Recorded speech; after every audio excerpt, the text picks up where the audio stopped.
The following content is provided under a Creative Commons license.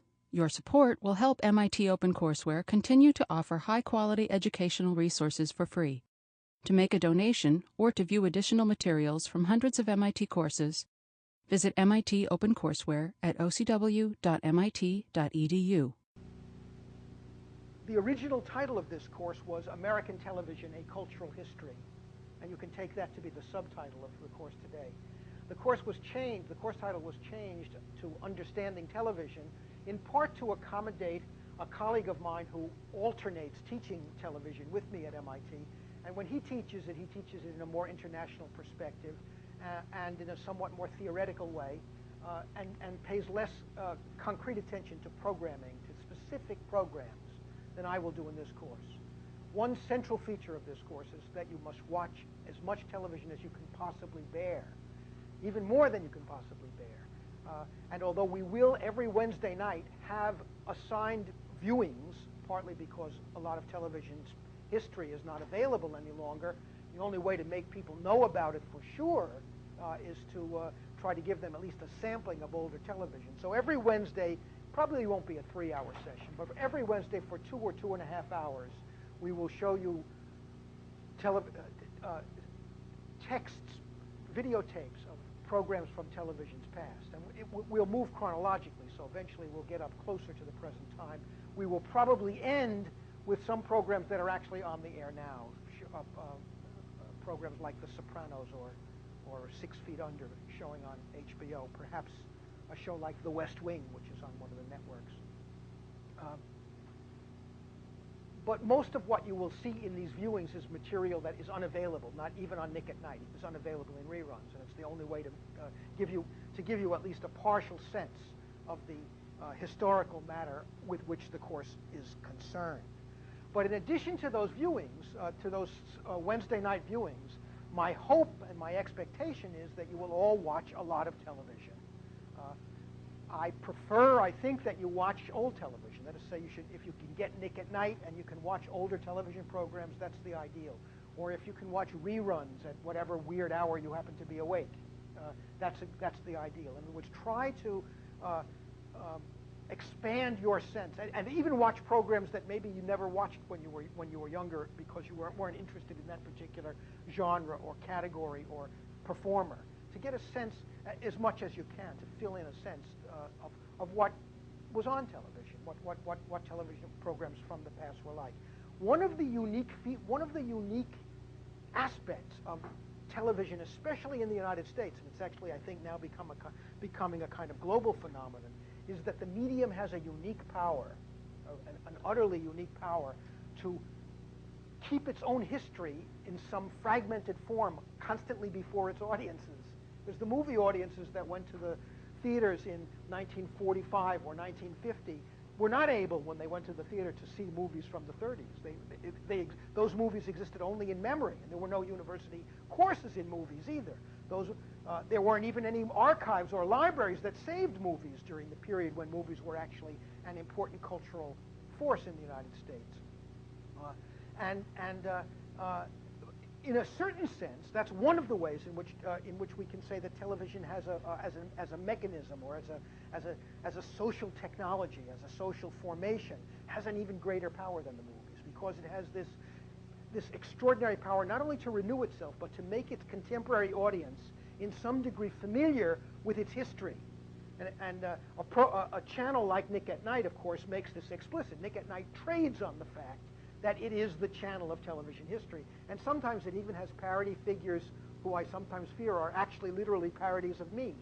Because I was one of the very first professors to teach this stuff in universities. And sometimes, some of you may have seen this, Nick at Night has a very proper-looking, gray-suited professor who says, "Now, let me tell you about the psychological implications of I Love Lucy." And it always makes me uncomfortable when I see that, because I actually do that. And in fact, students of mine have worked at Nick at Night, and so I know at some level that there's a sort of an awareness of the idea that the study of television is still, although it's becoming more respectable, is still in some sense thought to be a kind of weird or a strange activity. So there's a double parody, not only of professors who teach television, but of the very idea that television has made its way into the classroom, has made its way into the museum, is now becoming a part of the culture that we study and talk about. And that process, whereby the daily experience of ordinary people is suddenly transformed into an artifact, moves into a museum, is something we'll be talking about a bit in this course. And it's something I talk about in one of the essays that I'm going to have you read within a couple of weeks. It's the essay titled Television as an Aesthetic Medium. And in that essay, I begin by talking about the process whereby artifacts of all kinds have many lives, and the way in which these cultural artifacts, they're often cultural practices that are transformed by time and by technological change into something else. Well, we live in a moment, and this is an exciting moment to be studying and thinking about television. We live in a moment when that is literally happening to television, and some of you are surely aware of this. There are now museums that specialize in television. One of them is in New York, called the Museum of Broadcasting, right? There are now award ceremonies for television programs that, while they don't match the Oscars in terms of audience interest, they've gotten beyond simply being a kind of industry experience, or experience just for the folks who work in the industry, and have become something of a cultural phenomenon in their own right. Audiences, the population at large is interested in what program is chosen to be the best drama series of the year, or what actor or actress is chosen to be the best soap opera actress. And there's a famous actress who was a runner-up 10 years in a row, and she actually became famous for never winning. Anyone know her name? Yes, yes. You see, that the fact that so many of you know the answer to that is also proof of something else, and why it's an interesting and very challenging experience to teach television. The answer, the reason is, the implication of the fact that so many of you knew the answer to that question is that television is actually still a part of the living culture of the society. Although it's undergoing profound transformations now, it's part of the actual lived experience of all of you. All of you have actually had an unmediated and ordinary and usually a continual experience of television from your earliest days. In fact, I myself belong to the last American generation to have been born before the advent of television. Television came into my life when I was just before I was a teenager. And I actually have a memory of American culture before television, and I was shaped much more by books than I was by television. I belong to the last American generation for whom that's true, and it gives me a unique perspective on television. One reason it gives me a unique perspective is that the whole history of television is part of my life. I remember when televisions cost a fortune, and when there were virtually no programs on television, and some of the younger television scholars who belong to younger generations than I have a different perspective and a different set of attitudes about the medium, in part because their life experiences are different from mine. In any case, to come back to the major point that I had meant to make a minute ago, we live in a moment now of profound transformation in many ways. One of the most decisive instances of the way our culture is changing has to do with the way in which television is changing, the way in which the history, the past of television, is suddenly being recovered as something valuable and important for the first time. There's this recognition that what my parents' generation regarded as the utter garbage of our society is now being tracked by scholars and saved in museums, and there are festivals of programs that my parents would have refused to allow me to watch when I was a child. Right? This is a very interesting phenomenon. It's not the first time it's happened. It's a recurring feature of cultural life that cultural forms and cultural experiences undergo a kind of transformation in which their valuation, the way in which they're actually valued and understood by a society, is powerfully altered. There was a time, not even that long ago, when movies were regarded with a kind of contempt by educated people that is unimaginable today. When I was a student in university, there were no college courses in film. And the notion that you might actually have a curriculum in film or grant degrees in film study would have struck my professors as the height of absurdity, as a kind of vulgarity that they would find unbearable and shocking. Right? But of course, movies are now not just a respectable form of American expression, recognized very widely as a powerful expressive art form, as the decisive art form of the 20th century. But no one is surprised or unhappy about the fact that there are university courses in movies. Well, television is now undergoing, is at the beginning of that process of museumization, right? It's entering the museum. It's becoming an object of contemplation. It's becoming an object, not that it wasn't always this, but potentially this. I mean, in other words, the programs themselves haven't, in that sense, changed their fundamental character, but our way of understanding those programs has undergone a change. And the kind of affection that some of you felt for Susan Lucci is an example of that. That is, part of what grants power, resonance, authority to television programs are the life experiences people associate with them. So the cult audiences for the Brady Bunch, for example, are not always or even primarily audiences that value the artistic power of the Brady Bunch. What they value instead is their memory of having grown through their early adolescence by measuring their lives against the lives of the Bradys.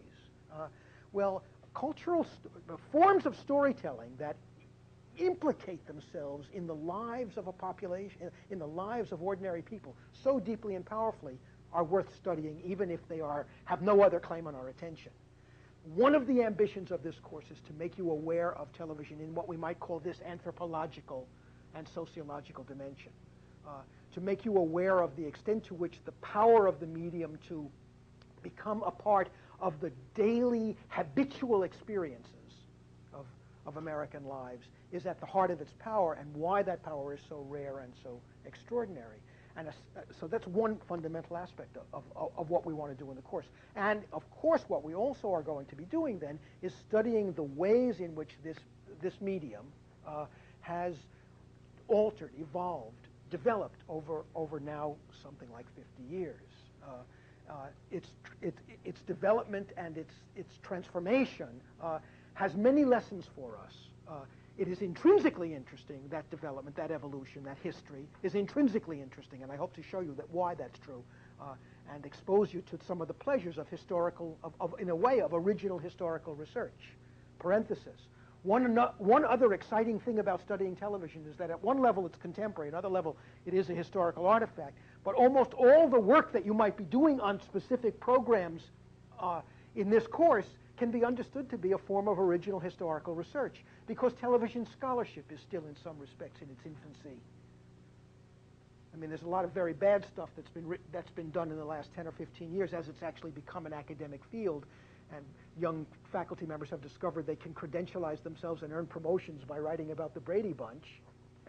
But most of that work is going to be forgotten in 50 years, and it is actually likely, especially the graduate students in this course, but even some of the undergraduates in this course, are very probably, or at least, I don't want to promise this, but are very likely to do work that will last.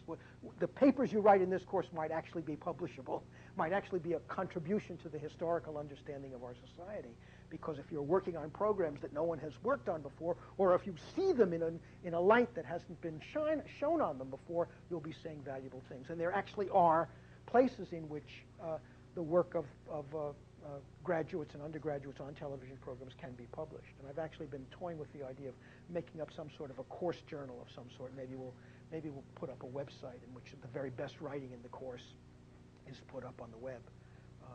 And those of you who are interested in this as an idea, talk to me about it. I'll need some volunteers to help set up the site, but we have the technology at MIT, and if you're interested, I'd be glad to direct such a thing. I do have a collection of the best essays written in this course over the years, both here when I've taught the course here and when I've taught it at the University of Illinois as a visitor. I will make that available to those of you who are interested. It's a kind of anthology of the strongest essays in the past written by students who have taken this course. And I've toyed with the idea of publishing it. I think it's actually become more interesting over time, because some of the students who wrote about television programs 15 years ago had a very different sense of what they were doing than students today do. So these collections of student papers have taken on a historical character that I think is interesting. And I will put a collection of them on reserve in the reserve book room for this course. So one fundamental aspect of this course is a historical one. But it's historical in this strange way because it's what we're dealing with is a historical phenomenon that is also at the same time alive and contemporary and is undergoing continued transformations as it continues. So it's a part of our lives, but it's also distant from us, and that's part of what makes the study of television so interesting. Everyone's filled out a card. Would you pass them to the left and then to the front? And when you get them, what's your name? Erin? Erin, when you get them, would you alphabetize them for me? Thank you. And what's the number, Farhad? Have you done the count yet?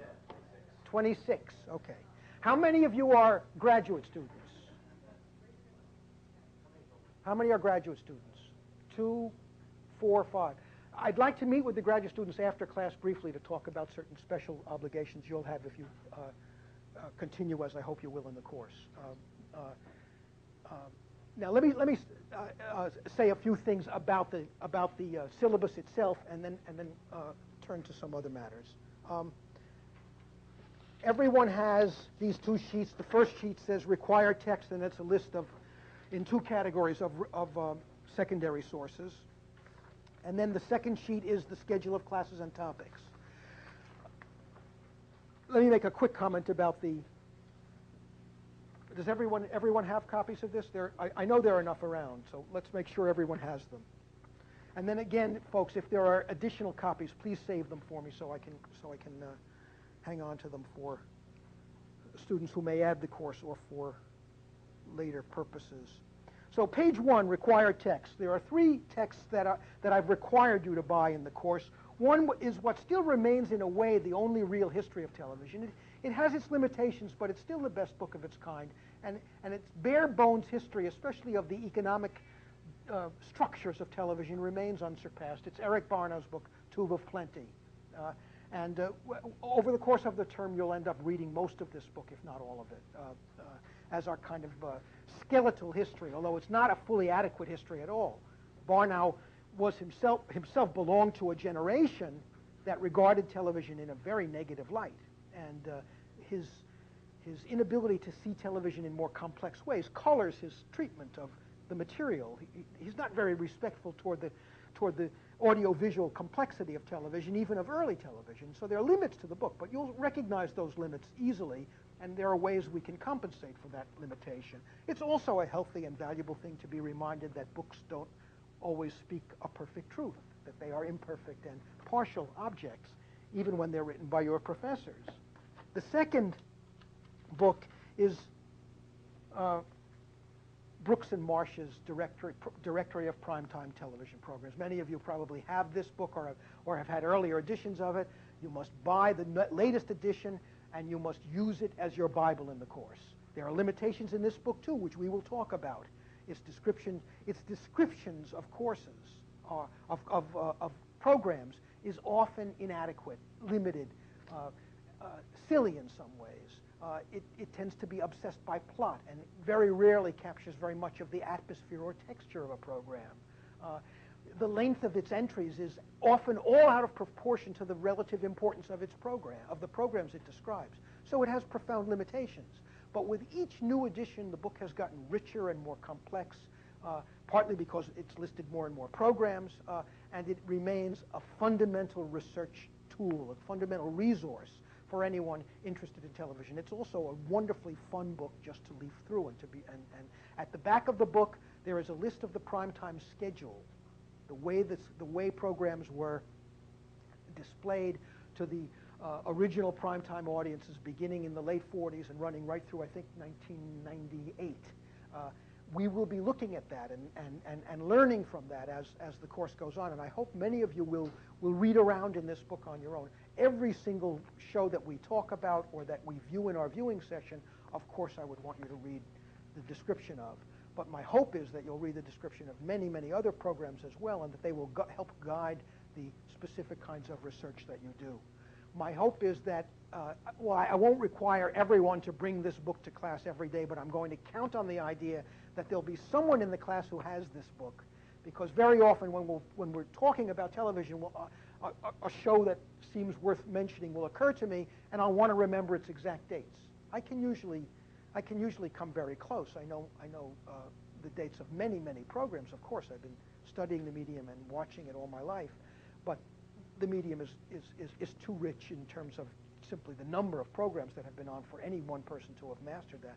So we need the book as a kind of helpful instrument, even in our individual classes. So I'm counting on some of you always having this book in class. So when we say, oh, what were the years of the Brady Bunch? Can anyone answer without looking?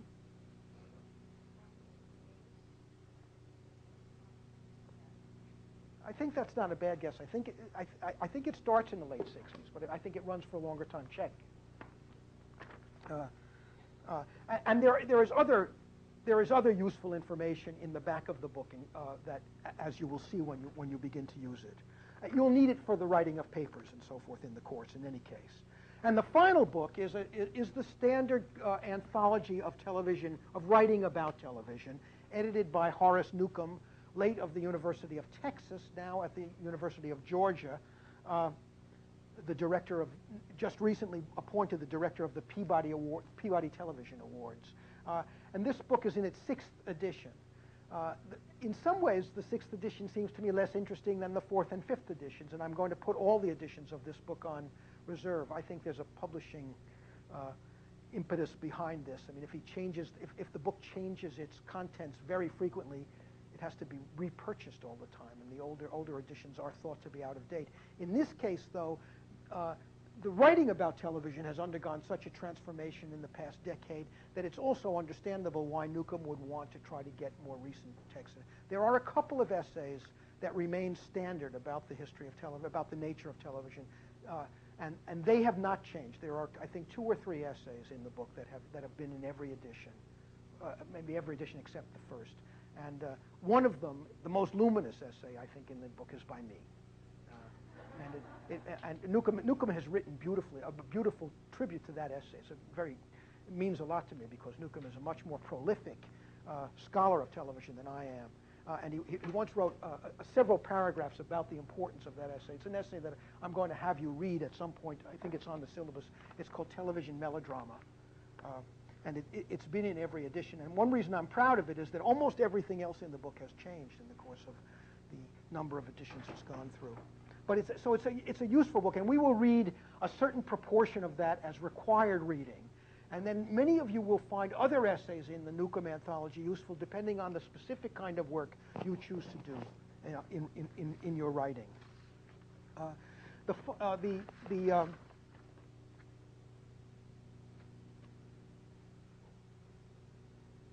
So 3 required texts, and then depending on your work, many of the books that I've listed as recommended works ought to be useful to you. But I didn't want to specify which, because it will partly depend on what some of you are interested in. And another wonderful thing about this course is that it allows students to pursue special interests of their own.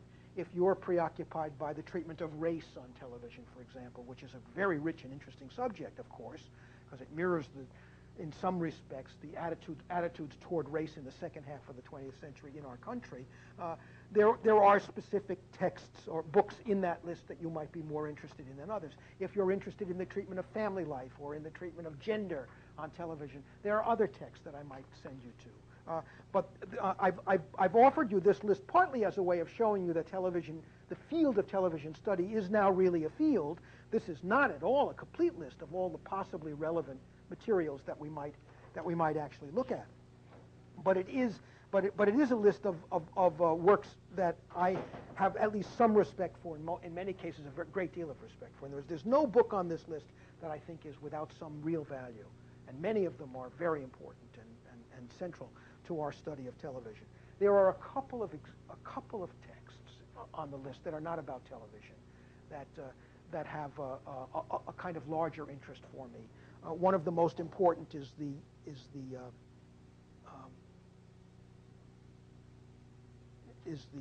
a book called The Practice of Everyday Life by Michel de Certeau. Many of you may know that from your own reading, but it's a partly theoretical book and a partly ideologically. It's a book that's attuned to the ideological implications of ordinary life, and it has a profound relevance to the study of television. A second book that I think is tremendously important for the analogies it offers us is a book not very widely known, but one of the great works of scholarship of the modern era, Peter Burke's Popular Culture in Early Modern Europe. And I'm going to probably ask the graduate students to read in those two books as part of their additional required work, but I hope any undergraduate in the course who's interested in these questions certainly might want to consult them.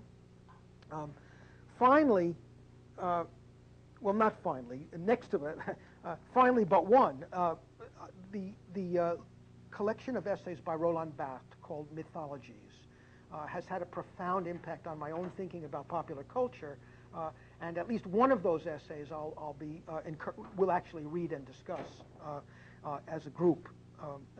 But I think this Roland Barthes, of course, is a very influential, mainly theoretical writer about culture. I myself think these relatively modest essays collected in his book called Mythologies are Roland Barthes at his most remarkable. And I think the essays there are often much more, not only are they more accessible, I think they're often more nuanced and intelligent than the more heavy-handed and extended theoretical essays that he wrote later in his career. And it's impossible to overestimate the influence that Roland Barthes has had on the study of popular culture in the United States. And the healthiest part of that influence comes from that book called Mythologies. Finally, the book probably more than any other that's influenced my own sense of cultural study and cultural interpretation, Clifford Geertz, the founding anthropologist whose book is called The Interpretation of Cultures. He's written other books too, but that's for me the key book.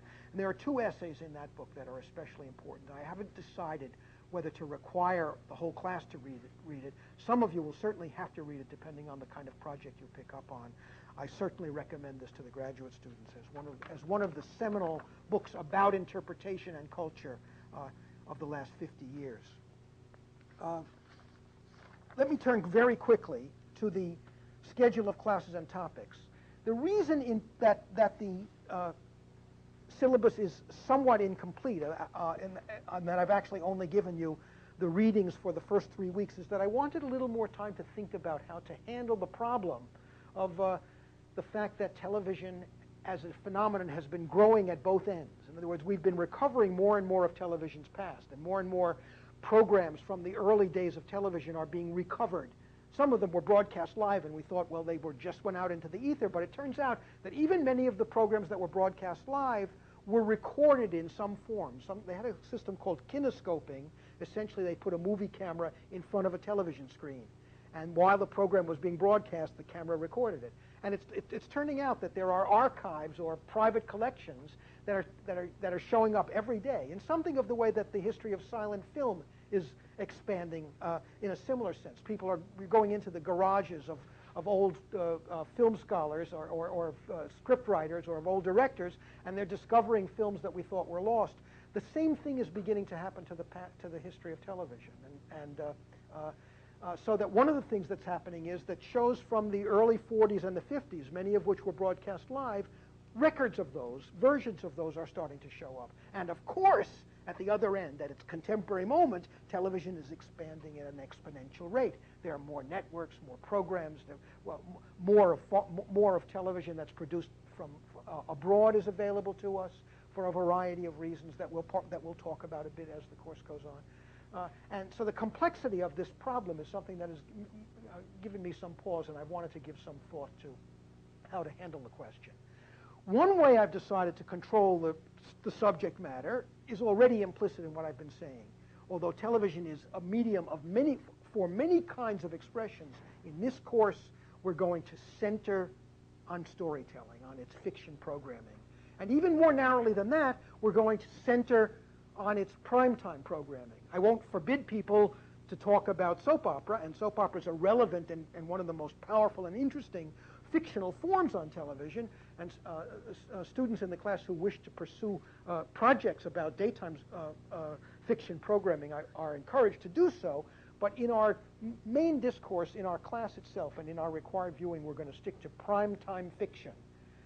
But I don't say we're going to stick to it exclusively. We will at various moments deviate from our primary interest to say at least a few things about various forms of news broadcasting and how that has evolved. And you certainly should feel free to pursue an interest of that sort in your own research in the course. If you'd rather write a paper about news, we can talk about that, and you're certainly encouraged to do it.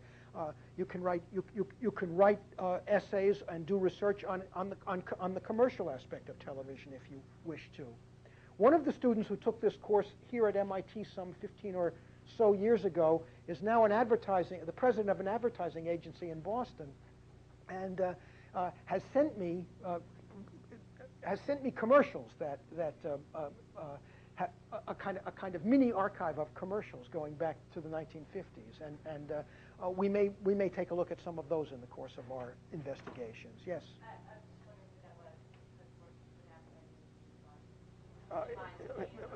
His name is Fred Ekdom. I also, a couple of years ago, had a student in the course whose father was in a New York advertising agency, and he conned his father into giving us a number of commercials. And so we have an archive of interesting commercials that people might want to look at. So in other words, I'm not foreclosing your own pursuit of interest that you may have concerning aspects of television that we won't center on in the course. But there are several very powerful justifications for limiting our investigations primarily to fiction.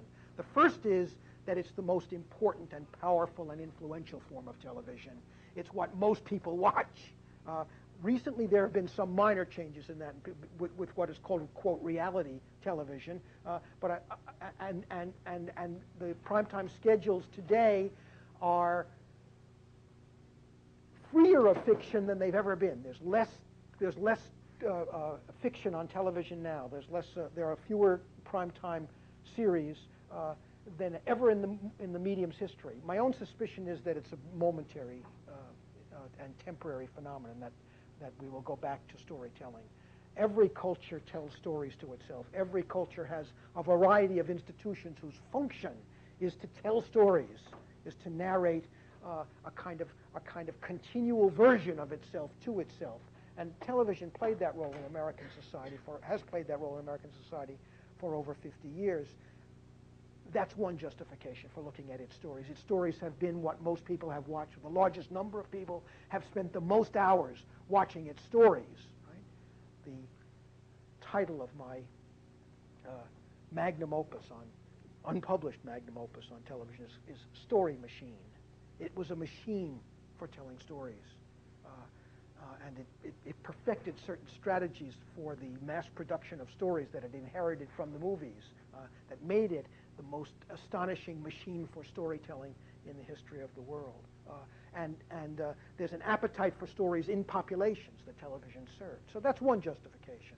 The second justification has to do with who I am. I'm a person who I study literature.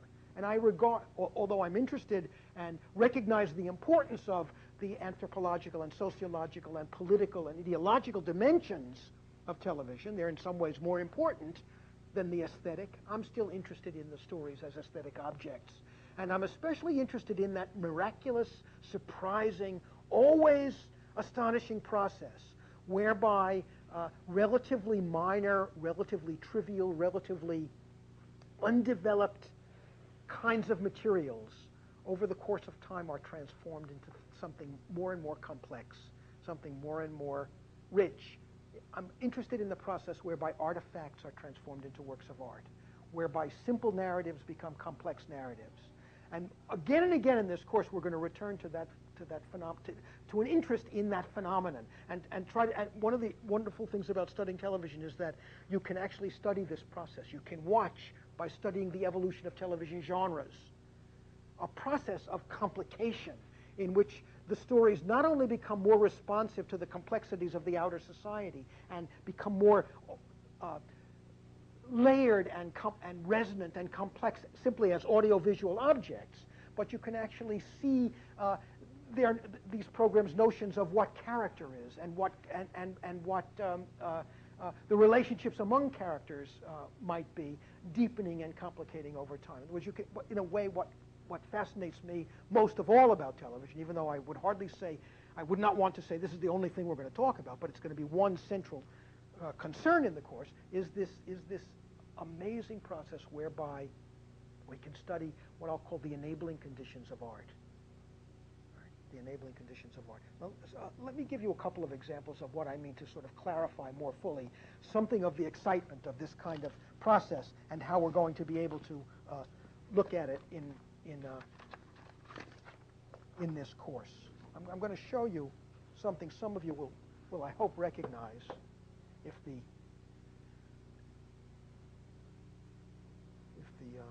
system works for me. It doesn't seem to be working. Let me see.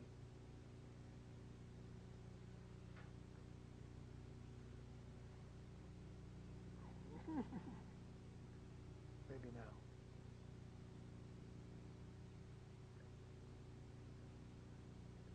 Now, everything was working perfectly when I did the test this morning. Yeah, there we go. Now, let's see. Who's that?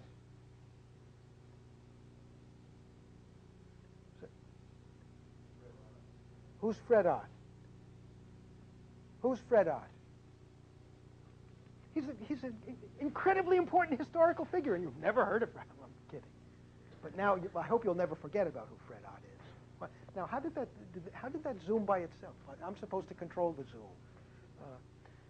There'll be some glitches here, folks, but we're going to look at a clip in a moment. Okay, so what this is a still version of a movie, right? But by tradition, it's the first movie. No one knows what the really first movie is. But at some point in 1895 or 1896, in East Orange, New Jersey, in the studio called the Black Maria, where Thomas Edison was experimenting with the apparatus that was going to become the motion picture, they had many false starts, and Fred Ott was one of Edison's employees, and they finally thought they had got it right, and they said, "Okay, Fred, do something," and they put the camera on him, and Fred took snuff and sneezed. And what we're looking at is a still version of that, right? Fred put snuff in his nose, and he went, "Achoo!" And they made it. Some people call it the first movie. Well, it was incredibly exciting because it captured motion, right? And it's a way of reminding us of how primitive the earliest films were. Let me show you, if I can, an even more decisive instance of this, if I have the right clip, that I may show in my film course this afternoon as well, if I can get the technology working properly. Now I want VCR.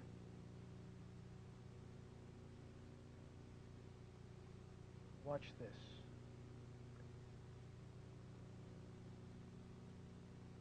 There should be sound here, but let's see if I can get it.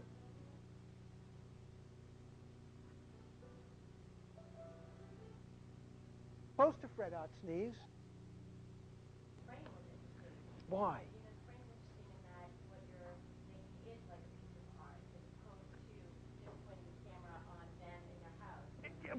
Same, not only a piece of art, but what specific art? Very right. Yes. So we have this extraordinary new technology, right? How is it imagined?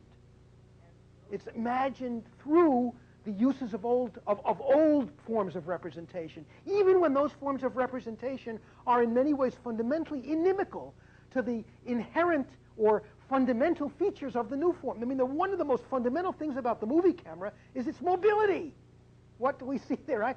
Not just that the audio, and of course the earliest cameras were placed as if they were characters sitting in an audience, and the actors walked in front of the camera. Why? What we saw probably suggests visual art, right? But when the actors walk in front of the camera, another older form of representation is the theater, right? So that theatrical and painterly models controlled the way in which the new technology was first understood, even when that technology intrinsically, had nothing whatever to do with the immobility that is associated with the stable position of the theater audience, or with the framed still image of that we see when we go into a museum and look at a painting. So one thing that we recognize here is that in its earliest stages, a new technology, especially when it's used for representations, although not only for representation, I mean, it's true of all technology, will be understood through the lenses, through the metaphors that have defined the way we've understood representation earlier. And this process is something we're going to really be looking at closely when we look at the earliest television. We're going to watch a process whereby television fiction imagines itself first as forms of radio, forms of movies, forms of journalism, and in a process of partly just sort of hit and miss in a kind of experimental mode, begins to discover certain features that are unique or special to television. Very quickly, what would be, and remember, we're not necessarily talking about things that are always necessarily inherent in the technology itself. They could be inherent in what we might call the environment that grows up around the technology and that constrains it and shapes it just as much as its technical features. So what's one of the most obvious ways in which television is different from the movies, say, or from the theater? You watch it in a domestic space. Yes, you watch it at home. And what else that follows from that, about your relation to it? You can watch it alone, or you can watch it with other people, but I'm thinking of something else. I mean, you're about having to do with your access to it. It's ubiquity is what I'm thinking about. The fact is, when you go to the theater, you leave the house. You get a babysitter or whatever. You go and you sit in the theater. It's a major production. The same when you go to the movies. When television is there, and in fact, once they begin to proliferate, when televisions become less expensive, and we begin to have televisions in the living room and in the kitchen and in the bedroom, other things begin to happen as well. So that the earliest televisions were situated like radios in the family living room, and they were watched by the whole family, right? Well, that environment constrained it in certain ways, and as televisions begin to proliferate into other rooms, and as we become multi-television homes, that changes the nature of television.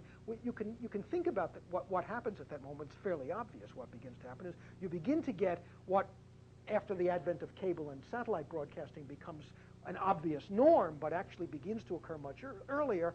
Television programs begin to target specific audiences: children, women, adult men, that kind of thing. Whereas in the beginning, they have to go to the whole family.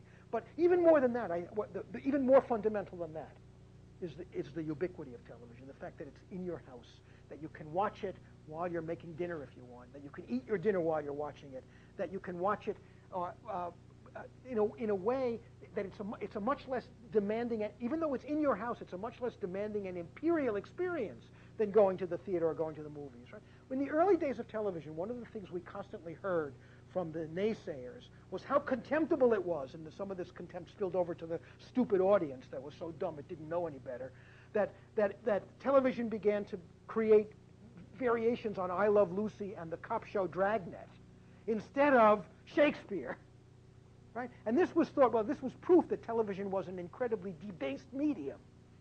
What was it really proof of? That the mass audience, the so-called mass audience, actually was responding to elements that were intrinsic to television. If instead of being a blockbuster, unique experience that has to be memorable for the rest of your life, what happens when you go to the theater, television presents you with a continual connection to it. And what follows from that are smalling down, domestic stories, ordinary life, and especially serialization.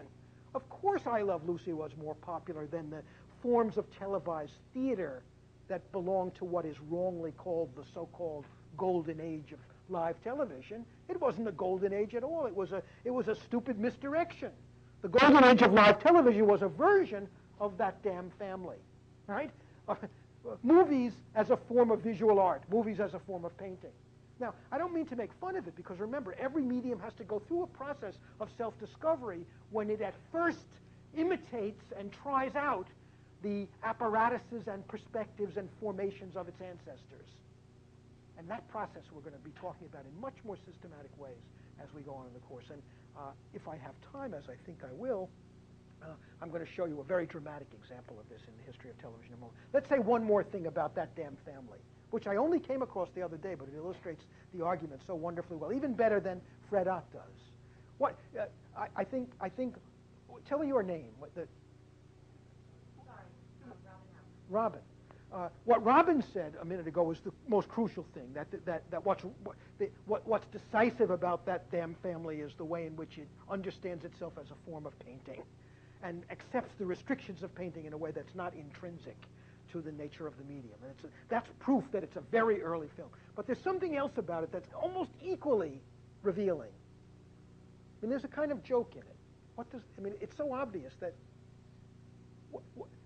It's not a very visually interesting experience, although from this distance in time there is a new kind of historical interest. Well, they wore funny hats. Look at the funny hairdos they had, so that it becomes a historical artifact in another sense as time passes. But what about the pun in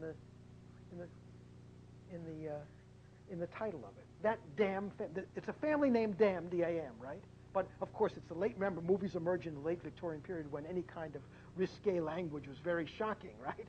So the appeal of the text in part depends on something that's verbal, right?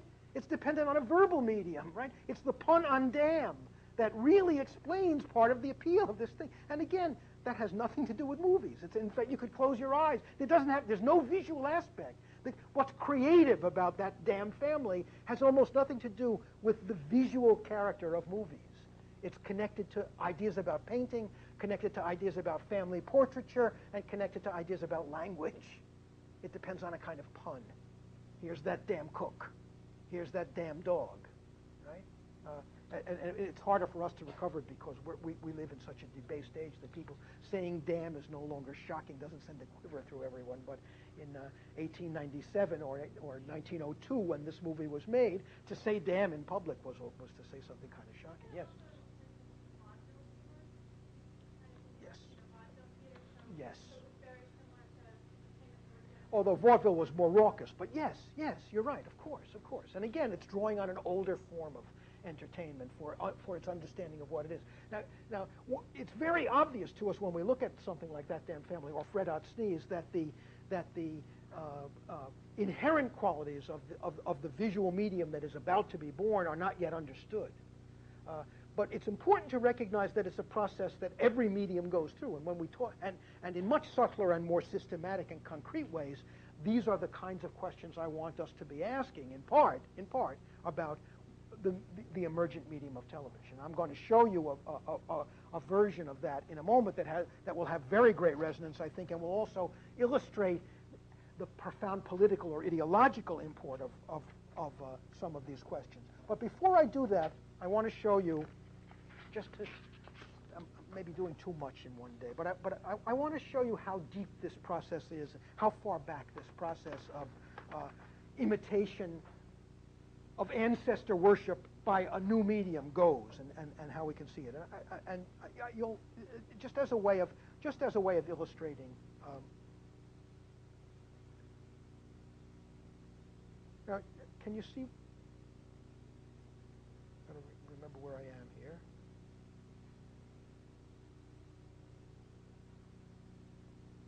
That's probably a little too much. Let's zoom out. Can you see what this is? It's a page from an illustrated manuscript from the late Middle Ages. And it was a very highly evolved art form in the late Middle Ages. It's a page from a manuscript of Chaucer's Canterbury Tales. In fact, some people take this to be a representation. This is a representation of one of the pilgrims in the Canterbury Tales. And these illuminated manuscripts were among the great and most astonishing artistic achievements of the late Middle Ages. This was all done by hand, and all of this is hand-drawn. This is an illustration taken from a brochure published by the Huntington Library. In other words, so we're talking about a manuscript culture in which the illustrations in the books were all done by hand illustrators who were very highly regarded artists. And in fact, in the late Middle Ages, there was an elaborate, it mostly belonged to the high culture, there was an elaborate system whereby books which were very expensive were sold to the wealthiest, to the aristocrats, to royalty, done by people who were regarded as among the most revered artists of the time, these illustrators. Now, of course, this is the moment in which the printing press is born. And I'm now going to show you a page from the Gutenberg Bible, the very first printed book, published around 1455, simultaneous with the Chaucer. And now, and what's astounding about it, I mean, there are many things that are astounding about it, but what's really interesting about that page is if you look at the bottom of the page, you can't see it very well in this reproduction, but you can see it well enough to get an idea of what it was like. That illustration in the left, on the right-hand folio, even though the book was printed on a printing press, was done by a hand illustrator. They hired illustrators who did the illuminated manuscripts of the time to come in after the book was printed on Gutenberg's press to do these hand illustrations. And in fact, for an extended period, more than 100-odd years after the advent of the printing press, the illuminated manuscript, the illuminated book, retained its cultural prestige, continued to be produced by the society. But for our purposes, the most astonishing thing about, from a technical standpoint, technological standpoint, about this hand illustration is how counterproductive it is from a technological standpoint. What is the point of having a printing press if every single book you print on the printing press has to be taken over to a hand illustrator and illustrated? On the other hand, you can understand why this was true. The culture understood books in a particular way. They were individuated objects. Even though there was a new way of producing the lettering, it didn't occur to them that, wait a minute, there might be the longer-term implications of this are, we really don't want hand artisans. We don't want the book to be an artisanal object because that will undermine one of the most fundamental features, one of the most powerful and central features of this new technology. And in fact, of course, as we know, the history of the Reformation, the history of the Renaissance is intimately connected to the fact that as they began to discover the power that came from the fact that you could distribute books widely, and what occurred was a cultural transformation, really the birth of what many people would call our modern world comes from that. But it strikes me as an enormously poignant and revealing fact that the very first printed book was so deeply rooted in an artisanal, illuminated manuscript culture that even though the technology of the printing press is available, they're not really ready to exploit it in anything like its actual potential. And let me show you the final, most dramatic example. Why I call this principle more than any other the horseless buggy principle. There's nothing inherent in the nature of the internal combustion engine to require that the first automobiles should resemble horseless carriages. Right?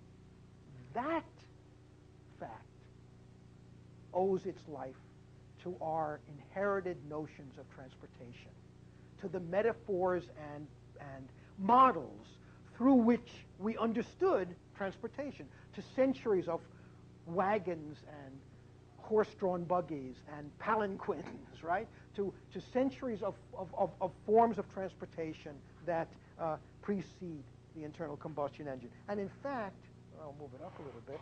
You can see a kind of evolution. I'll show you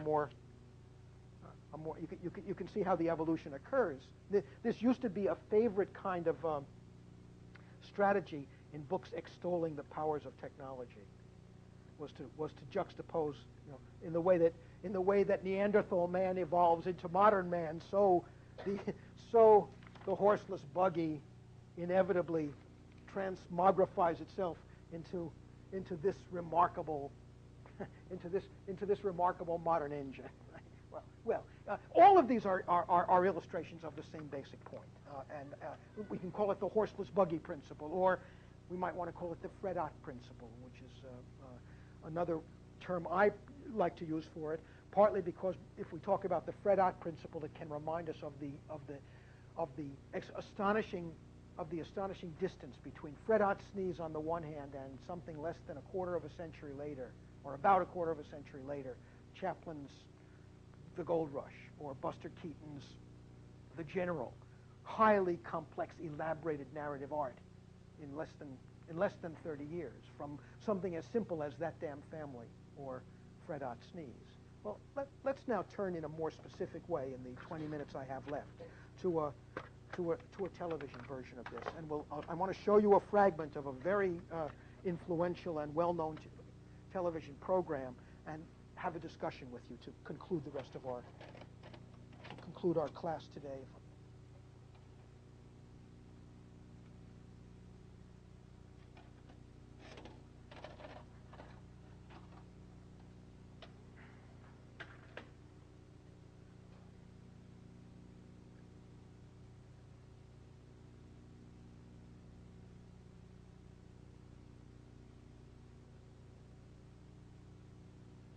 Why isn't this working here?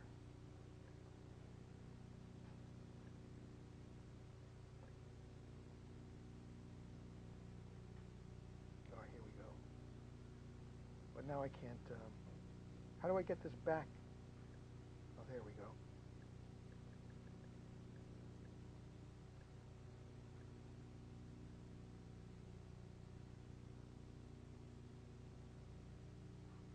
Let's go back to the beginning.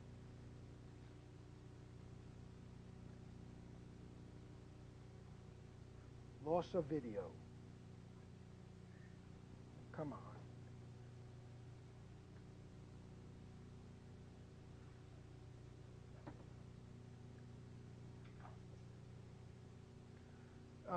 Be patient, folks. I don't think this is my fault, but it could be that I've been pressing the wrong. I don't think so.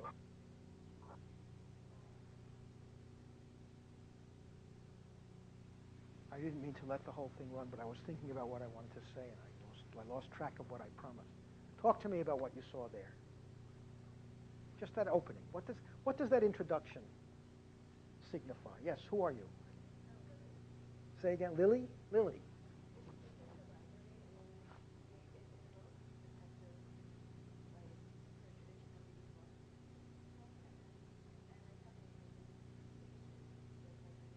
Right. Now, why is that? That's exactly right. That's one of the most important things about it. Why would they do that? What is signified? What are some of the implications of that? Yes.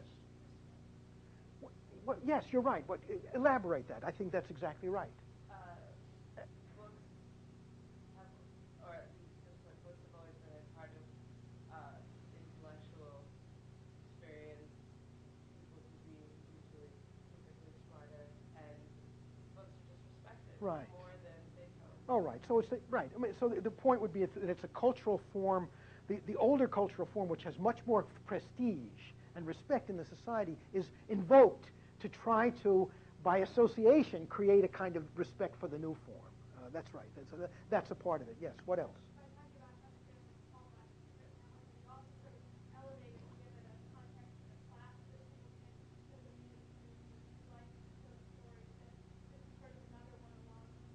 Yes. Yes. So there's an element of trying to give you a kind of familiar. Here's a new medium, but let's surround the new medium with all kinds of signals of comfort, of familiarity, so that maybe its newness will seem less disturbing. But there's also an ideological or even what we might think of an ideologically or morally dubious aspect to this association, isn't there, Wally? Well, I mean, in putting in the company of Paul Bunyan, rather than elevating or denigrating it as being that it's only a folk tale. It's only, I mean, Paul Bunyan is all handed down, an old story by Chinese woods, and Huck Finn is treated as children's literature, and the story of Rip Van Winkle is treated as a children's story. It's not. There's no Tolstoy on it. But it's not. But they're not trying to denigrate it, though. I think you're right that there's a special character to the text they choose, and they are, I think, associated. They're supposed to associate it with something like folklore, right? With the storytelling and historical traditions of America. And why is that? Why should that make us nervous? I mean, why is that not simply a benign gesture to make? Why is that not simply something we would say, okay, well, they're just trying to sort of reassure the audience, and there's no problems follow from that? Well, it's somewhat manipulative because it could be somebody who goes to their own bookcase and looks for their old Amos. Maybe that's right, but it's associating the Amos and Andy story with these other. I don't think they're denigrated, Wally, but I think the idea is that they're thought to be deeply embedded in the warp and woof of American culture. They're part of the root system of American culture. Now, maybe you're not picking up on this because many of you don't know about Amos and Andy. But what's the story about Amos and Andy? Do you,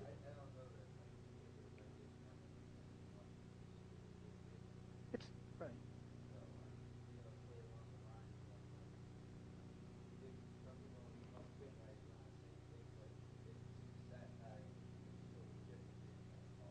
Right, right, right. Here, there's no recognition that there might be racist questions about Huck Finn in this. They're assuming Huck Finn is but your point is exactly right. The fact is, as you'll see in a moment, Amos and Andy relies upon the most shocking kinds of racial stereotypes. And in fact, because of protests from the NAACP, the show was knocked off the air after 2 years. And one of the great ironies is it now is shown on the Black Entertainment Television Network, but in the early days of television, quite rightly, there was outrage about the fact that Amos and Andy was going to be on television. And as you'll see in a moment, the reason has to do with the fact that the characters in Amos and Andy are stereotypes of African Americans that go back to the pre-minstrel days, to the minstrel shows and before, the caricatures of blacks that developed from the days of slavery. And in fact, there's another very important fact about American media embedded in this detail, because Amos and Andy was not a very important television program. It only appeared for a couple of years and it disappeared. Why was it on television at all? Does anyone know where it comes from? It was not only a radio program, it was one of the most popular and defining radio programs of its day. It was created by white men right, they couldn't be on television because you could see that they were white, but they did these black voices, these dialect voices. And one of the important things about Amos and Andy was that it was one of the very first fiction radio programs. And it became a beloved program. Both blacks and whites listened to it. It was one of the most popular shows in the history of radio. It was possible to walk down the streets of American cities in the 30s and 40s during the summer when their windows were open, and you could hear Amos and Andy coming through the windows on every block. It was a cultural phenomenon akin to the most popular television programs of today. And one of the ironies is it was a program as popular with African American audiences as it was with white audiences. Sociologists used to be surprised by that, but of course the explanation was they were the only blacks on the radio, so blacks listened to them even though they were also at some level aware of the stereotype and caricatured qualities in the program. As a cultural phenomenon, Amos and Andy is a very interesting thing because like Birth of a Nation, the founding movie of the first feature film in American society, Amos and Andy could be understood to be the first situation comedy. It establishes the basic formats that later become the organizing expectations, the organizing conventions of American television situation comedy. And one could say in a way that situation comedy originates in radio. And the originating text for situation comedy, one of the dominant forms of popular entertainment in the second half of the 20th century. One could say that one of the originating texts of situation comedy is this deeply racist article, this deeply racist object. Why is this important? Well, it's a reminder to us that culture is not benign, and the story forms of a culture can carry ideological messages that we might find deeply offensive. That doesn't lessen their importance to us as artifacts for study. Perhaps it even increases them. But it's a way of reminding us that when we look at the story forms, especially the story forms of a popular medium like radio or like television, we're looking at story forms that are going to carry the sicknesses, the prejudices, the moral and cultural and racial and gender stereotypes of a culture, even as they will also carry the virtues and values of the culture that we might not think of as so potentially negative. And Amos and Andy carries all of those elements for us. Now, I only have a couple of minutes left, but I'd like to at least begin to show you some of the episode. What we will do, we will continue this discussion next time, and I'll continue showing you this as our way into larger questions having to do with with our project, I'd like to show you a little of the program itself, and you can see how this process of what we might think of it as a process of almost as a process of propaganda, wherein certain assumptions about American life are being suggested to us by the narrative conventions of the program. So I don't want to give a false picture. I don't think that every program is quite so disturbing and in some ways morally pernicious as Amos and Andy, but it's very important to recognize that the founding texts, the originating texts in America's technological media, the technological media of the 20th century, the movies, Birth of a Nation, the radio and television, Amos and Andy, are so revelatory about the racist and, in some degree, as you'll see in other ways, patriarchal underpinnings of the culture out of which they come. This is, I want to be careful about this because I am not myself so obsessed by these ideological or political questions that I want to blind us to other equally interesting, partly aesthetic and humanistic and moral questions. But I don't want us to avoid these issues too. So one of the things we'll be doing as we go on to read American television is we'll be reading the ideological structures that are carried by American television, that are embedded in its story forms.